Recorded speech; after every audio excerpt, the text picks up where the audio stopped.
Hari ini saya akan sampaikan firman, ambil catatan, buka bersama dengan saya di Matius 11, ayat 2 sampai 15. Kasih judul jangan kecewa. Gini ya, apapun ya, pokoknya jangan kecewa, karena masa depan itu ada.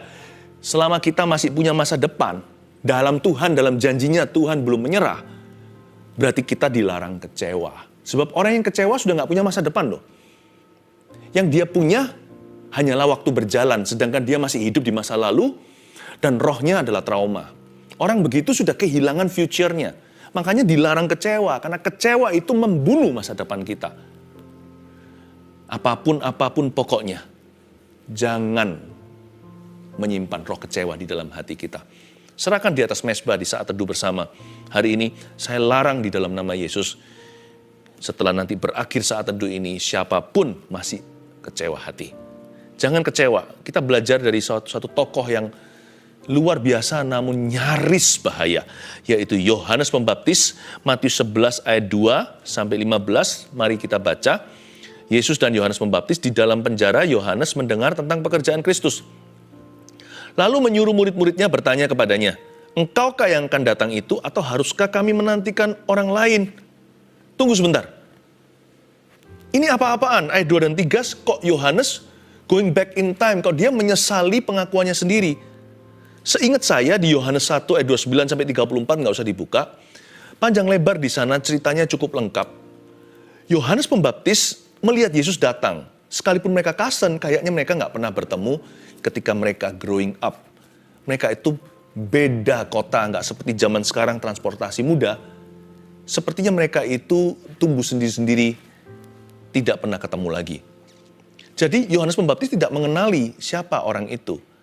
Tapi Yohanes Pembaptis tiba-tiba mendapatkan sebuah intuisi dari sorga, dan dia langsung berkata, itulah anak domba Allah yang mengangkat dosa dunia. Lalu bukan hanya itu, Yohanes pun mengaku. Demikianlah pengakuannya, dia berkata, maka aku sendiri mengakui bahwa orang ini yang akan datang. Orang inilah yang menjadi Mesias gitu ceritanya. Lalu Yohanes bersaksi bahwa dia melihat burung merpati turun. Langit terbuka, sedangkan dia pernah mendapatkan sebuah amanah. Sebagai nabi dia berpuasa, hanya makan belalang saja di padang gurun, bertahun-tahun di sana. Dia berkata, dia mengaku bahwa Tuhan berbicara kepada dia, bahwa Mesias yang datang itu nanti kamu akan lihat, yang diberikan roh Allah ke atasnya, itulah dia. Dan Yohanes mengaku, sekalipun dia tidak mengenal Yesus, tapi ketika melihat burung merpati itu turun, langit terbuka, dia tahu inilah dia. Bukankah dia sudah mantap sekali, dia mengaku dialah yang akan datang itu, dan dialah juru selamat dunia. Tapi kenapa sekarang dia kembali lagi kepada keraguan dan kebimbangannya? Kayak dia nggak tahu apa-apa. Di dalam penjara Yohanes mendengar tentang pekerjaan Kristus, lalu menyuruh murid-muridnya bertanya kepadanya. Murid-murid Yohanes disuruh kepada Yesus untuk bertanya, "Hello, engkaukah Mesias atau engkaukah yang akan datang itu? Atau haruskah kami menantikan orang lain?" Apa yang salah? Pertama-tama ayat 2, di dalam penjara. Yohanes dipenjara karena menegur seorang raja yang bernama Herodes, karena mengambil istri saudaranya. Jadi pernikahan mereka itu zina. Yohanes menegurkan seorang politikus, lalu dipenjara. Di dalam penjara, mungkin karena lama di sana, dia stagnan di situ, nggak bisa keluar, juga nggak dihukum mati, dibiarkan di sana, proses hukumnya dilambat-lambatkan. Yohanes nggak ngerti mau apa ini, maju kena, maju nggak bisa, mundur nggak bisa. Posisi stuck itu rawan kecewa. Hati-hati.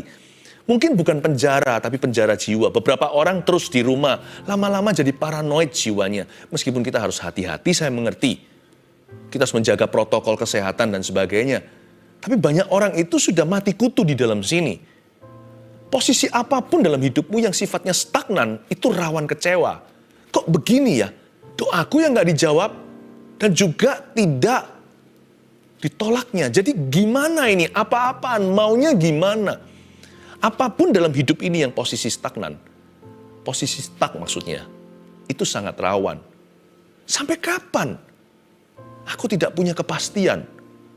Melulu begini, boring sekali, hidupku jenuh ah. Hati-hati. Ketika Yohanes di dalam penjara, mulai masuk virus ragu, bimbang, mempertanyakan diri, mempertanyakan Tuhan. Mulai dia kecewa dengan kehidupan. Bukankah Allah yang kulayani sebagai nabi ini? Kenapa dia tidak pernah menilik aku di penjara? Sedangkan di luar sana terjadi pesta pora Yesus dan revival, serta kebangunan rohaninya. Apa-apaan ini? Kenapa aku dilupakan? Aku tidak lagi di dalam tangan Tuhan kayaknya. Sudah tidak ada dalam pikiran. Sudah tidak ada di dalam ruang matanya. Hello, are you there? Halo, masihkah engkau ada di atas sana, di atas tahta? Masih peduli nggak sama nabi kecil ini? Mulai mengasihani diri sendiri. Yohanes loh ya, ini raksasa iman. Jadi jangan main-main. Kalau orang begini aja masih bisa rawan. Apalagi Anda dan saya. Posisi stuck itu rawan kecewa. Lalu selain itu, dia kan bertanya, engkau akan datang itu. Padahal tadinya sure atau pasti sekali. Malah dia bersaksi mengaku kok, dialah yang akan datang ini. Aku melihat sendiri dengan mata kepala aku, burung merpati turun. Tadinya aku tidak mengenali dia, tapi gara-gara lihat tanda, aku tahu inilah dia. Dia sendiri berkata demikian. Malah awal-awal belum ada tanda pun, rohnya berseru. Dialah anak domba Allah yang mengangkut dosa dunia. Kenapa sekarang kok tiba-tiba dia ragu lagi? Ini dia. Ayat 3, lalu menyuruh murid-muridnya bertanya kepadanya, engkaukah yang akan datang itu? Atau haruskah kami menantikan orang lain? Ini alasannya pelin-pelan. Engkaukah yang akan datang itu? Ekspektasi yang salah juga rawan kecewa loh.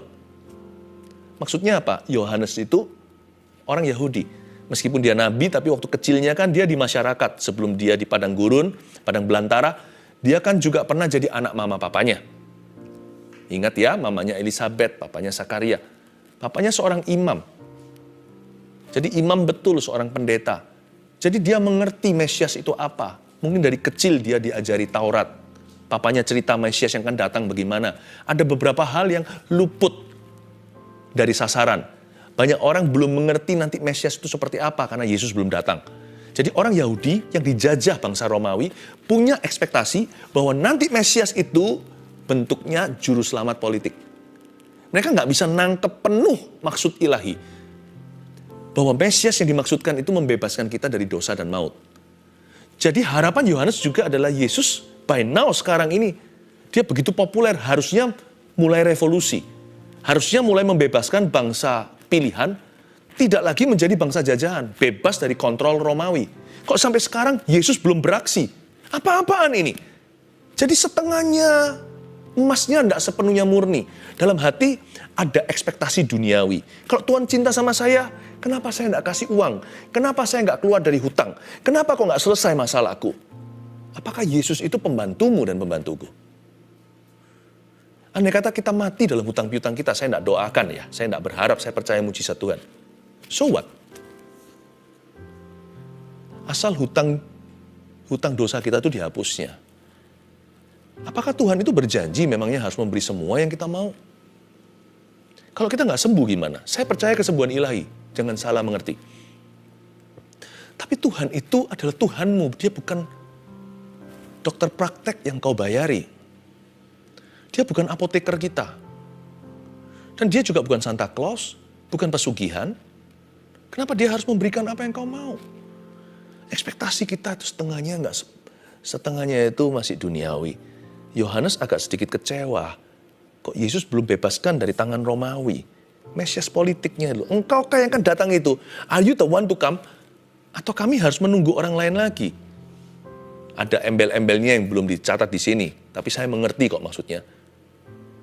Kenapa sampai sekarang dikau belum beraksi? Yesus menjawab mereka. Pergilah dan katakanlah kepada Yohanes apa yang kamu dengar dan kamu lihat. Harapannya bebas Romawi, ayat 5, orang buta melihat, orang lumpuh berjalan, orang kusta menjadi tahir, orang tuli mendengar, orang mati dibangkitkan, dan kepada orang miskin diberitakan kabar baik. Dan berbahagialah orang yang tidak menjadi kecewa dan menolak aku. Ini kan sindiran halus dari Tuhan. Beritahu sama gurumu, tapi karena itu gurunya, Yesus harus jaga etika. Tuhan Yesus sebaliknya tidak menyebut itu Yohanes Pembaptis. Yohanes Pembaptis juga lebih tua dari Tuhan Yesus. Usianya loh, Elizabeth hamil dulu, baru setelah itu Maria kan. Mereka pernah bertemu, tinggal bareng 3 bulan. Waktu Maria datang, melonjak Yohanes Pembaptis di dalam perut mamanya. Ketika bayi Yesus dikandung dalam rahim Maria itu tiba di depan pintunya.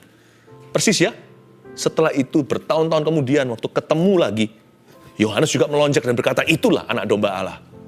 Dari kecil memang batin mereka sudah dirajut bersama sebagai nabi mempersiapkan jalan dan Mesias. Tuhan Yesus itu sangat jaga etis. Dia tidak menyebut beritahu gurumu. Dia berkata, berbahagialah orang yang tidak menjadi kecewa dan menolak aku sebagai pesan untuk luas. Sebagai sebuah universal message.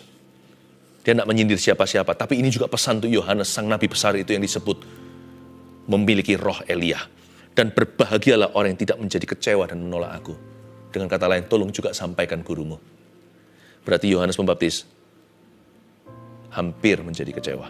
Atau mungkin sudah, tapi belum menolak Allah. Hampir-hampir saja. Yohanes murtad, saya nggak berani ngomong sejauh itu. Tapi Yohanes sudah kecewa. Sudah ada benih minimal. Tapi belum sampai menolak Tuhan. Untung Tuhan intervensi. Dan Tuhan berkata, beritahu kepada Yohanes apa yang kamu dengar dan kamu lihat.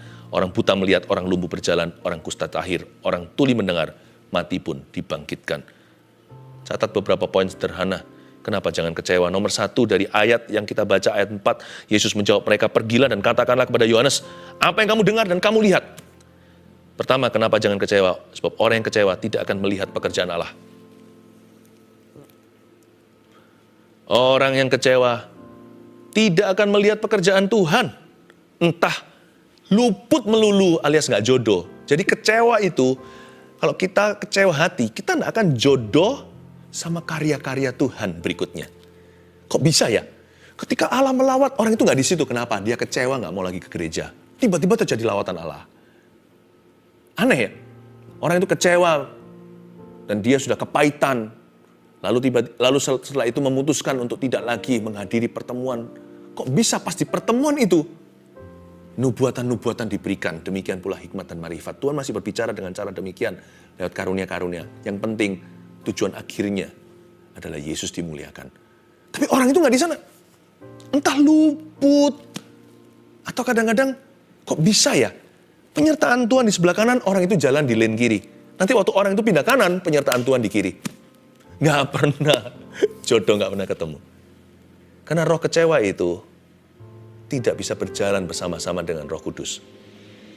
Daging tidak bisa sinkron dengan roh.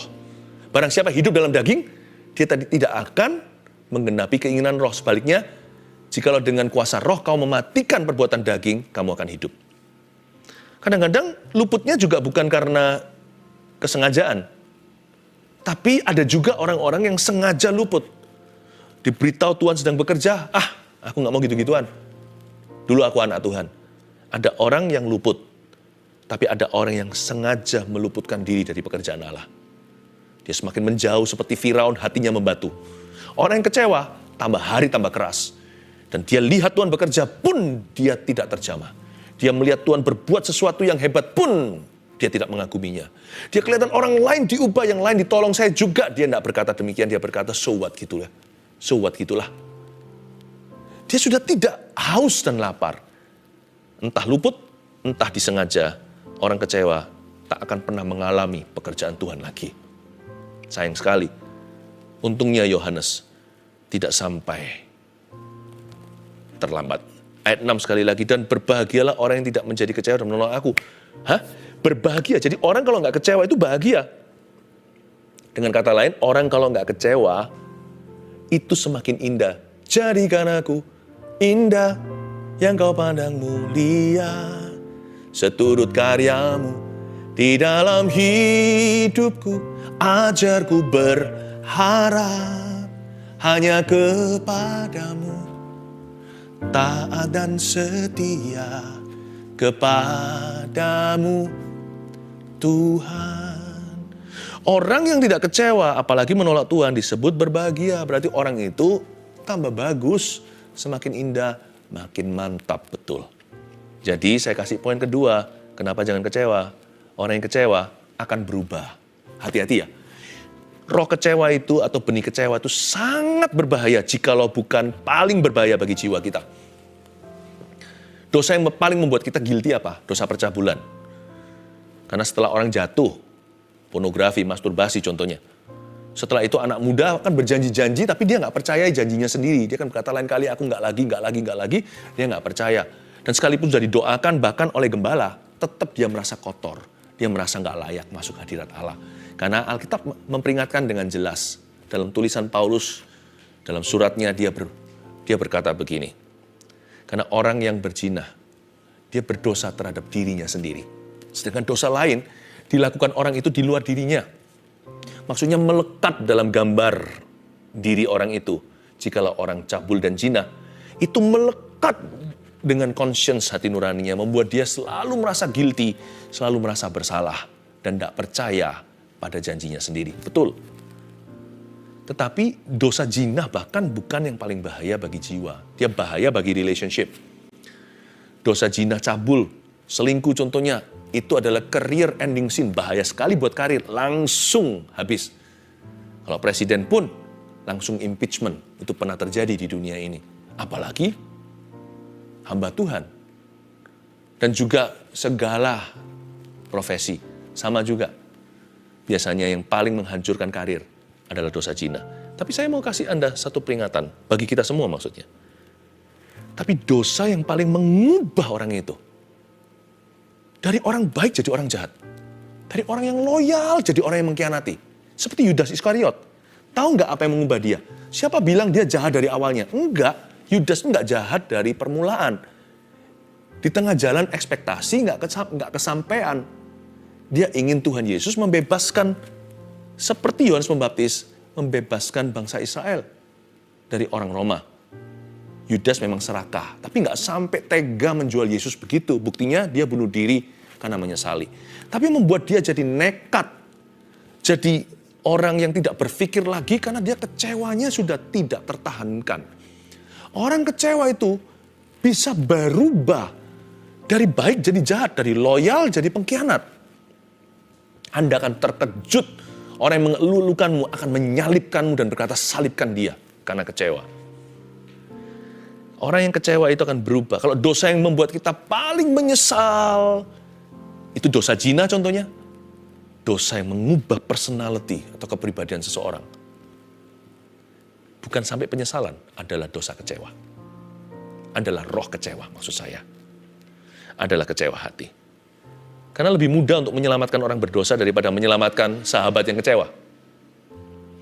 Mending kita selamatkan orang yang bersalah daripada kita mencoba berbaikan dengan orang yang sudah kecewa sama kita. Hati-hati ya. Kalau Anda melihat suami Anda sudah kecewa sama Tuhan ceritanya. Padahal Tuhan itu begitu baik sempurna, mau dikecewai apanya? Emangnya Tuhan utang sama kita itu utang apa? Tuhan nggak utang siapa-siapa. Tuhan nggak utang apa-apa pada siapa-siapa.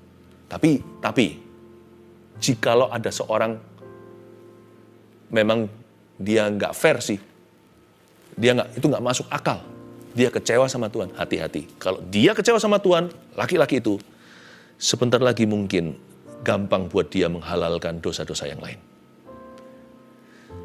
Kecewa itu kelihatannya kecil, tapi gara-gara itu Kain membunuh Habil. Kecewa itu kelihatannya mini. Tapi Anda biarkan itu sel kanker yang ganas. Seorang istri yang kecewa, siap-siap hal-hal lain yang tidak terduga. Anak Tuhan, orang Kristen yang kecewa sama orang lain. Kayaknya dia kecewa sama orang lain. Tapi nanti lihat ya, hancur hubungannya yang lain. Orang yang pernah kecewa sama papanya, nanti lihat. Ternyata dia akan abuse, akan melecehkan anaknya. Aneh ya kecewa itu. Dia bisa mengubah orang baik menjadi serigala. Hati-hati, dia hampir mengubah seorang nabi besar. Kalau orang ini nggak kebal, apalagi Anda dan saya. Sebesar apa Yohanes Pembaptis? Mari kita baca ayat 7. Setelah murid-murid Yohanes pergi, mulailah Yesus berbicara kepada orang banyak itu tentang Yohanes. Untuk apa kamu pergi ke padang gurun, melihat bulu yang digoyangkan angin kian kemari? Atau untuk apakah kamu pergi, melihat orang yang berpakaian halus? Orang yang berpakaian halus itu tempatnya di istana raja. Jadi untuk apa kamu pergi, melihat nabi? Benar, dan aku berkata kepadamu, bahkan lebih daripada nabi. Yohanes itu lebih daripada nabi. Yesus tidak menghina Yohanes sekalipun Yohanes sudah kecewa. Yesus sangat menjunjung tinggi hambanya ini. Dan saya senang sekali lewat ayat ini ada sedikit tambahan pewahyuan buat kita. Gak usah bela diri, gak usah coba jelaskan kanan kiri. Percaya nggak? Tidak ada alasan untuk kita kecewa sama manusia. Mengapa? Karena asal hati kita benar di depan Tuhan. Tuhan yang bersaksi untuk kita. Buktinya di ayat 7, Yesus berbicara kepada orang banyak itu tentang Yohanes. Yesus yang bersaksi tentang hambanya. Yesus yang bersaksi tentang orang benar ini, tentang anak Tuhan ini. Yesus yang bersaksi tentang hamba Tuhan ini. Yesus yang bersaksi tentang nabi ini. Jangan takutlah. Jangan kecewa sama manusia. Nanti cepat lambat, paling lama di akhirat, Tuhan pasti bersaksi. Ketika di hadapan semua orang, Anda diwisuda. Asal hati Anda benar dan berkenan di hadapan Tuhan. Ketika Tuhan berkata, masuklah dalam sukacita Bapakku, hamba yang kukenan. Kepadanya, aku tunjukkan perkenananku. Nanti ada waktunya Tuhan bersaksi untuk setiap orang yang dibenarkan oleh Tuhan. Tapi Yohanes ini lebih daripada nabi, saya jelaskan. Karena tentang dia ada tertulis ayat 10, lihatlah aku menyuruh utusanku mendahului engkau. Ia akan mempersiapkan jalanmu di hadapanku. Aku berkata kepadamu, sesungguhnya di antara mereka yang dilahirkan oleh perempuan tidak pernah tampil seorang yang lebih besar daripada Yohanes Pembaptis.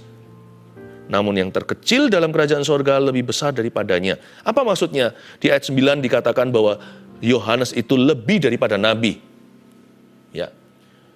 Dan dari antara semua orang yang dilahirkan oleh perempuan, tidak pernah tampil seorang lebih besar daripada Yohanes Pembaptis ini. Begini, semua nabi, imam, raja di perjanjian lama, hitunglah semua dari Adam dan Hawa, semua bergantung sama Yohanes punya ministry. Yohanes Pembaptis ini nabi terakhir perjanjian lama yang masuk di arena perjanjian baru. Semua yang lainnya hanya bisa berkata, termasuk Yesaya 53, bernubuat tentang Mesias yang akan datang. Semuanya bisa menunjuk, termasuk Raja Daud.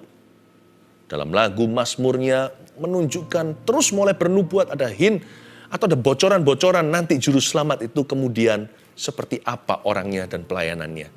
Ada nubuatan. Semua berkata, He will come, He will come. Hanya Yohanes yang berkata, Here He is. Dia lebih besar dari semua orang yang dilahirkan dari perempuan. Semua berkata, dia akan datang. Yohanes berkata, dia sudah datang. Inilah anak domba. Inilah anak domba Allah yang memikul dosa dunia. Makanya itu, berarti orang ini urapannya berlipat-lipat kali ganda. Nggak ada apa-apanya itu kalau secara pelayanan yang perjanjian lama semuanya nggak ada apa-apanya sama dia. Makanya dia disebut sebagai orang yang datang dalam roh Elia, padahal nggak ada satu mujizat pun terjadi dalam pelayanan Yohanes Pembaptis ini. Mengapa? Karena semua mereka inilah yang lari estafet. Tongkat terakhir di tangan Yohanes Pembaptis sebelum ke tangan Yesus. Semua nabi dari Abraham bahkan, semua bergantung pada lap terakhirnya Yohanes.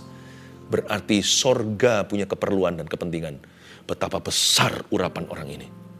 Itu pun kena satu toksik namanya roh kecewa. Hampir menolak Tuhan. Peringatan for you and me. Untuk Anda dan saya. Makanya saya satu hal yang saya janji sama diri sendiri. Apapun saya ngomong sama diri sendiri, saya nggak akan mau kecewa. Saya nggak akan pernah kecewa. In Jesus' name. Kenapa? Kalau saya kecewa, hari itu berubahlah Philip Mantova. Saya nggak akan sama jadi pendeta, nggak akan sama jadi ayah, nggak akan sama jadi suami, nggak akan sama jadi papa, nggak akan sama jadi orang Kristen. Saya nggak akan sama jadi teman, nggak akan sama jadi rekan, jadi kawan. Saya nggak akan sama jadi sahabat, saya nggak akan sama jadi orang. Saya nggak akan sama jadi anak, nggak akan sama jadi saudara. Saya nggak akan sama. Toxic, even giants, bahkan raksasa-raksasa iman, bahkan sang raksasa iman ini hampir jatuh dari panggilannya. Satu hal, apapun saya ngomong sama diri sendiri, saya nggak mau kecewa. Kecewa itu pancingannya banyak. Bisa 3 hal yang paling tidak. Kecewa sama Tuhan, itu yang paling absurd. Itu yang paling gak masuk akal. Emangnya kita punya hak apa, hai manusia, kecewa sama dia? Kita pernah beri apa kalau bukan masalah? Dia beri segala sesuatu. Udahlah, waktunya setting ini kita tutup. Jangan kecewa, kita gak berhak di hadapannya. Tapi itu juga suatu yang realistis. Banyak orang kecewa sama Tuhan soalnya. Itu mengubahmu. Selain itu bisa kecewa sama orang lain. Kecewa sama sesama orang Kristen itu lebih parah. Karena Kristennya disangkut-sangkutkan. Padahal Kristus gak seperti dia. Orang yang mengecewakan Anda itu kan juga melanggar Kristus. Ya kan? Tapi kalau Anda kecewa, Anda juga melanggar Kristus. Kecewa sama orang lain, yang gak Kristen atau yang Kristen, pokoknya sama orang, itu kebodohan. Ya. Lalu kecewa sama diri sendiri. Nah, ini banyak orang alami. Aku kecewa sama diriku sendiri. Dirimu dan diriku sudah dibeli loh. Kecewa sama diri sendiri berarti kecewa sama Tuannya. Siapa yang jadi Tuhanmu? Ya Tuhan Yesus. Makanya orang yang kecewa sama dirinya juga pasti menjauhi Tuhan. Orang yang kecewa sama diri pasti jauh dari Tuhan. Janganlah hati-hati dengan pancingan kecewa. Ada banyak soalnya. Saya beritahu sama diri sendiri, karena ini toksik sekali. Saya tidak akan kecewa. Saya ngomong begini bukan berarti sok benar, sok kuat, ya kan, sok kebal. Enggak. Saya komitmen di depan, saya jelaskan pada jiwaku sendiri. Dari sini sudah saya tentukan apa yang saya mau, apa yang saya nggak mau. Biar Tuhan yang urapi komitmen saya dan janji saya. Saya bilang sama diri sendiri, saya tidak mau kecewa. Titik kalau perlu kasih tanda seru. Saya tidak mau toksik masuk dalam jiwa saya dan mengubah personality atau kepribadianku. Ya, dari semua orang yang pernah tampil, tidak ada yang lebih besar. Namun yang terkecil dalam kerajaan sorga lebih besar daripadanya. Luar biasa Tuhan itu memuji. Kenapa sih yang terkecil dalam kerajaan sorga lebih besar daripadanya? Singkat aja, Yohanes itu mati ketika Yesus masih beraksi. Orang lumpuh berjalan, orang mati dibangkitkan. Orang kusta disembuhkan. Tapi setelah itu dia mati kan, dipenggal sama Herodes. Dia jadi martir. Lalu Yesus naik ke kayu salib, Yohanes nggak di situ. Yesus bangkit, udah nggak ada. Naik ke sorga apalagi. Turun Roh Kudus, Yohanes sudah jauh sebelumnya meninggal dunia. Itulah sebabnya kita ini lebih hoki, gitulah bahasanya. Kita lebih bahagia yang terkecil dalam kerajaan sorga. Kita ini jangan suka mengecilkan diri sendiri. Kita harus bangga loh, kita itu tahu Injil semua itu sudah terjadi di belakang kita. Sekalipun 2000 tahun lalu, Roh Kudus jamah kita tahu itu untuk kita. Kita punya Alkitab di tangan kita. Kita tahu yang Yohanes nggak tahu semasa dia ada di dunia. Kita alami yang dia nggak bisa alami. Karena itu sebesar-besar Yohanes sebagai nabi terakhir perjanjian lama, anak Tuhan perjanjian baru itu lebih besar dari dia. Karena kita tahu Yesus mati. Tiap Jumat Agung kita rayakan kematiannya. Paskah kita rayakan kebangkitan. Yohanes tidak punya kesempatan dan tidak punya hak istimewa yang Anda miliki itu. Sejak tampilnya Yohanes Pembaptis hingga sekarang, ayat 12, kerajaan sorga diserong dan orang yang menyerongnya mencoba menguasainya. Sebab semua nabi dan kitab Taurat bernubuat hingga tampilnya Yohanes. Dan jika kamu mau menerimanya, ialah Elia yang akan datang itu. Ayat 12, saya jelaskan. Sejak tampilnya Yohanes Pembaptis hingga sekarang, kerajaan sorga diserong dan orang yang menyerongnya mencoba menguasainya. Dalam bahasa Inggrisnya itu,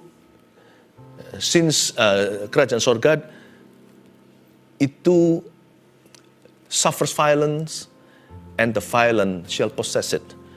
Kerajaan sorga itu diserbu orang-orang yang tekadnya bulat. Begitulah bahasanya. Dan orang yang bertekad bulat, yang berani lawan arus perasaannya, termasuk melawan arus dunia, yang bisa masuk ke dalamnya, dan berjalan langgeng sampai ujungnya. Memang kita harus lawan arus feeling ini yang seringkali menggoda, menipu, dan menghasut kita untuk jauh. Sebab kerajaan sorga itu tidak mudah, diberi cuma-cuma. Tapi untuk kita masuk ke dalamnya, jangan harap kanan kirimu membantu. Jangan harap sekelilingmu itu akan mendorongmu, mendukungmu. Ayo kenal Kristus, doa di depan umum aja susah. Semua mata melihat apa-apaan tuh. Lebih banyak antikristus di udara daripada orang-orang yang mendukungmu. Ayolah kenal Tuhan. Lebih banyak orang yang menghasutmu. Ayo kita berdosa. Jadi kalau kita mau masuk kerajaan sorga, mau berjalan langgeng, mau berjalan dengan mapan, mau berjalan dengan mantap sampai ke ujungnya, kita harus menyerongnya. Karena itu kecewa hanya membuat parah. Nomor 3, Mending terus berusaha daripada kecewa. Itulah sebabnya saya nggak mau kecewa. Mending saya pakai usaha untuk menyerong itu. Jeripaya maksudnya. Tekad bulat.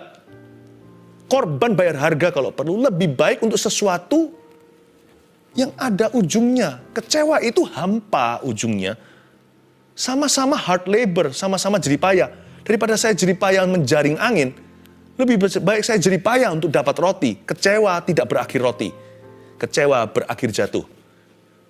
Tapi iman berakhir roti. Pengharapan tidak mengecewakan. Mending terus berusaha saya daripada kecewa. Dan orang yang kecewa biasanya adalah sebuah tanda bahwa orang itu tidak cukup desperado. Tidak cukup desperate, tidak cukup inginkan hal itu. Contoh kalau anak saya lapar, saya nggak punya apa-apa zaman perang gitu, saya nggak akan malu pergi ke orang yang punya roti, saya minta roti. Ya kan? Apalagi kalau seorang ibu, seorang mama. Kalau diusir, ditendang bahkan, saya akan malu. Saya nggak akan kecewa, minta roti, nggak dikasih, atau dibuang di tanah. Karena menghina, saya nggak akan berkata, pahit aku sama kamu. Nggak. Karena saya ingin roti itu, untuk anakku yang kelaparan sebentar lagi mati. Saya akan ambil remah-remahnya. Saya tidak akan kecewa sama orang itu. Fokus saya ke rotinya. Saya akan pakai usaha untuk dapatkan sesuatu yang berguna. Orang yang kecewa, tanda bahwa dia nggak cukup serius dengan Tuhan. Dan orang yang kecewa, tanda bahwa dia tidak desperate enough. Tidak cukup menginginkan itu. Apapun juga yang Tuhan telah janjikan. Mending saya pakai kekecewaan saya. Mending saya pakai hal-hal yang mengecewakan saya untuk memotivasi saya maju. Jeripayanya sama, keringatnya juga sama kok.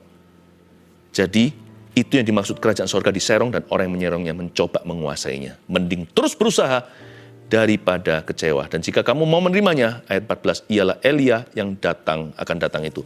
Siapa bertelinga, hendaklah ia mendengar. Amin.